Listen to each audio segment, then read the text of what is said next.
पहले मैं उधर मेके रही थी, ये 2 उधर ही हुई, उसके बाद किराए पर फिर बहुत मुश्किल के साथ टाइम गुजारा। किराए पर से बाद जोर जाड़ के मेहनत मजदूरी करके फिर इधर बेले में खरीदी थी, मकान बनाया था इधर। फिर उधर रह गए, मैंने बोला शुक्र अल्लाह का। 3 साल हो गए थे, मेरा लड़का गिरा, अचानक गिरा तो जम्मू थी, जम्मू पीछे मकान गिरा दिया। मैंने इनको बोला मकान गिर गया, ये मजाक कर रहे हैं, ऐसे तू झूठ मार रहा।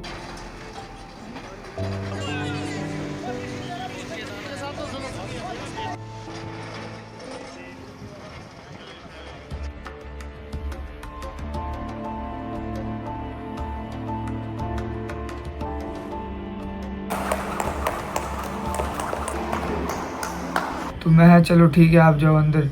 ये गए अंदर तो आगे पापा उसी दिन जिस दिन गिरवाया था मकान, उस दिन पापा बहुत ज़्यादा बीमार हो गए थे, क्योंकि ठंड की रात थी ना।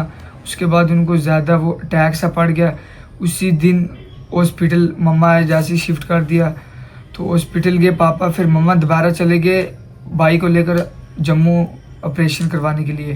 क्वार्टर दे दो, क्वार्टर वहाँ कौन से क्वार्टर फिर दिए, बताए। इधर बहुत गंदगी थी पड़ी हुई, फिर सह नहीं था, क्या करूं, गंदगी थी इतनी। और फिर आस्ते आस्ते मैंने सफाई की, सफाई करके तो रख को सामान दो। फिर हॉस्पिटल में वो पड़े थे, तो फिर लाए इधर।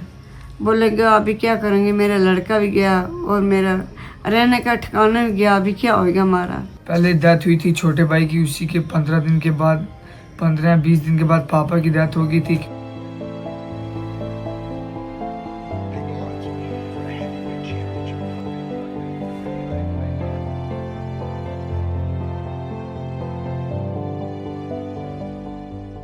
फिर मुड़ी बही इस तरह निके निके बच्चे सन, कमाने वाला कोई नहीं सी। फिर किसी ने घर भांडे धोते, बारी शारी फेरी, कुछ भी किया कम छोटा मोटा करी कुटा। फिर ऐसा टाइम पास किया। बच्चे छोटे छोटे बच्चे अड़ी करते रहे, 10-10 रुपये दियो फिर स्कूल जा सकते, नहीं तो नहीं जाने। माँ किसी तरह स्कूल जान, माँ आ लो 10-10 रुपये।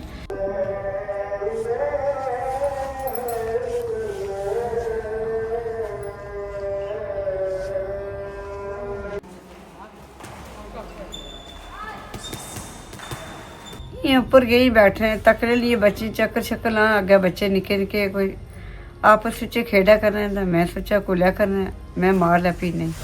बाद ये नहीं मम्मा हम खेल रही थी, ये हुआ। माँ नहीं ऐसे खेलना थोड़ा होता।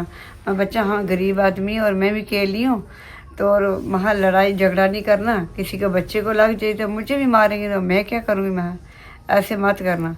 मैंने इनको अंदर रहने दिया, बेचारे ऊपर ज़्यादा भूखे प्यासे, कहाँ खाना था कहाँ नहीं था, कभी कुछ ऐसा टाइम पास किया। तो फिर उधर भी चले।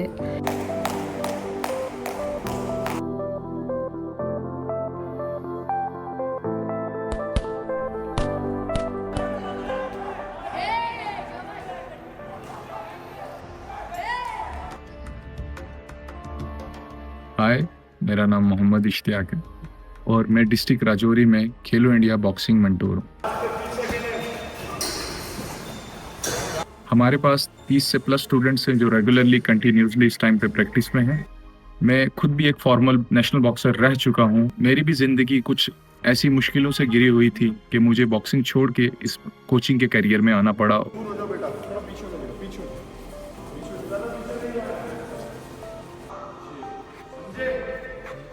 2025 में जो सब जूनियर अंडर 15 सब जूनियर नेशनल ग्रेटर नोएडा में होस्ट हो रहे थे, उसमें खेलो इंडिया सेंटर राजौरी में से ही सिर्फ 4 बच्चों ने पार्टिसिपेट किया, जिनमें से एक मोहम्मद यासर का गोल्ड मेडल आया।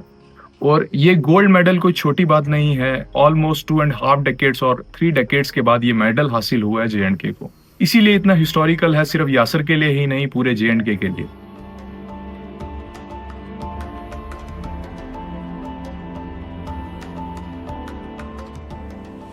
यासर को जिस दिन मैंने पहले दिन देखा, उसके और उसके छोटे भाई को, और वो यहीं पे ग्राउंड पे कुछ पैसों के लिए 10 रुपए 20 रुपए 100 रुपए के लिए अपने सीनियर्स का जाती काम कर रहे थे, जैसे कि किट बैग उठा देना, को पानी लेके आना, या फिर कोई ऐसी छोटी मोटी चीजें जिनसे उनको डेली सर्कल चले, उनका खाना पीना हो। इसके साथ यासर के साथ इसका एक छोटा भाई भी था। खुद यासर किसी एक्टिविटी में ऐसे प्रोफेशनली किसी स्पोर्ट्स में इन्वॉल्व नहीं था। और जब मैंने इन दोनों भाइयों को इकट्ठे बॉक्सिंग में लाने का फैसला किया और इनको बॉक्सिंग से इंट्रोड्यूस करने का फैसला किया, और ये बिल्कुल भी इंटरेस्टेड नहीं थे बॉक्सिंग को लेके,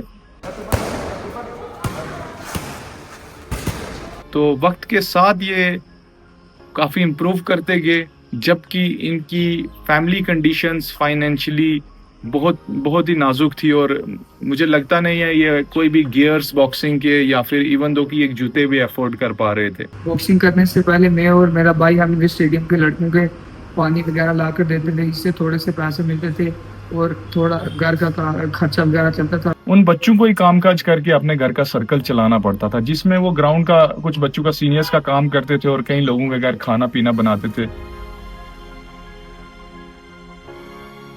उसी में खाना बनाना, उसी में रहना, और उस घर की इतनी कंडीशन इतनी बुरी थी कि वहां पे किसी का सुसाइड करने का ही दिल करेगा। जो हमें गवर्नमेंट ने क्वार्टर दिए हैं उस क्वार्टर की बहुत बुरी हालात है। साथ ही में एडिक्शन का पूरा कारोबार चलता है, पूरा एक सर्कल चलता है। वो एडिक्शन, ड्रग एडिक्शन की तरफ भी जा सकता था, और उसी टाइम पे बॉक्सिंग ने उसको संभाला और यासर की कामयाबी का रास्ता टोटली चेंज हो गया। मुझे लगता है अगर सेम बिल्डिंग में एक रूम में कुछ लोग ड्रग्स कंज्यूम कर रहे हैं और दूसरे ही रूम में उसी बिल्डिंग में एक बच्चा नेशनल चैंपियन बन रहा है, तो यासर का स्ट्रगल बाकी लोगों से काफी अलग है। मैंने यासर को देखा कि वो अपने से बड़े लड़कों के साथ फेयरलेसली उनकी लड़ाइयों में इन्वॉल्व हो रहा था, और मुझे तभी उसको देख के एक बॉक्सर का पोटेंशियल नजर आया उसमें। इसी की वजह से हमने उसको, यासर को एक सही डायरेक्शन देने की कोशिश की, उसकी बॉक्सिंग के बेसिक्स पे काम करना शुरू किया। यासर की डेडिकेशन और इम्प्रूवमेंट देख के मुझे उन सपनों की फिर से उम्मीद जागी, जिन सपनों को मैं अपनी इंजरी की वजह से पूरा नहीं था कर पाया। या फिर मैं यूं कहूं कि जहां मैं अपने सपनों को एक तरफ मरते हुए देख रहा था, वहीं पे मैं यासर में उन सपनों को एक नया जन्म लेते हुए देख रहा था। सबसे बड़ी बात होती है जब एक कोच अपना ही एक ऐसा रूप देने की कोशिश करता है एक ऐसे बच्चे को, और वो बच्चा पूरा पोटेंशियल पुश करता है, अपना पीक पुश करता है। यासर में और बाकी बच्चों में सिर्फ एक ही डिफरेंस था कि यासर अपनी प्रैक्टिस को लेके, अपने फ्यूचर को लेके बहुत प्रॉमिसिंग था। यासर डेडिकेटेड है, डिसिप्लिन्ड है और बहुत फोकस्ड है अपनी जिंदगी को लेके बॉक्सिंग के थ्रू, और वो अपने आप को आज ही देख रहा है कि मेरे को कहाँ पहुंचना है।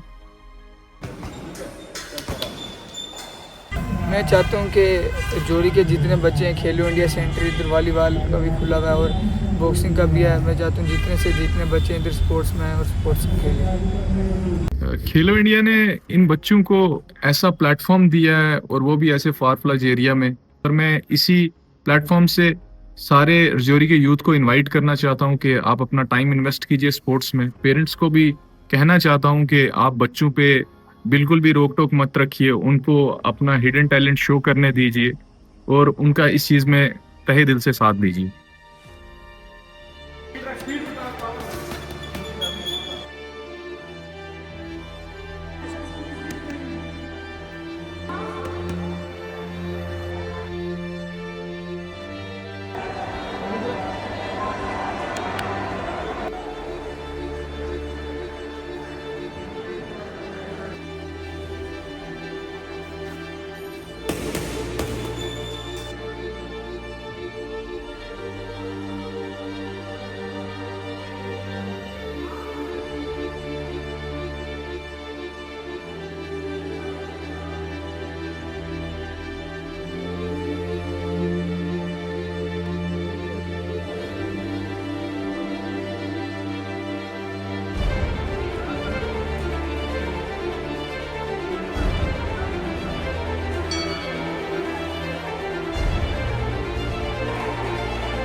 ये जो यासिर ने रिसेंटली नेशनल चैंपियनशिप में गोल्ड मेडल हासिल किया है, ये हम सब के लिए एक बहुत बड़ी अचीवमेंट है, एज वेल एज यासिर के लिए।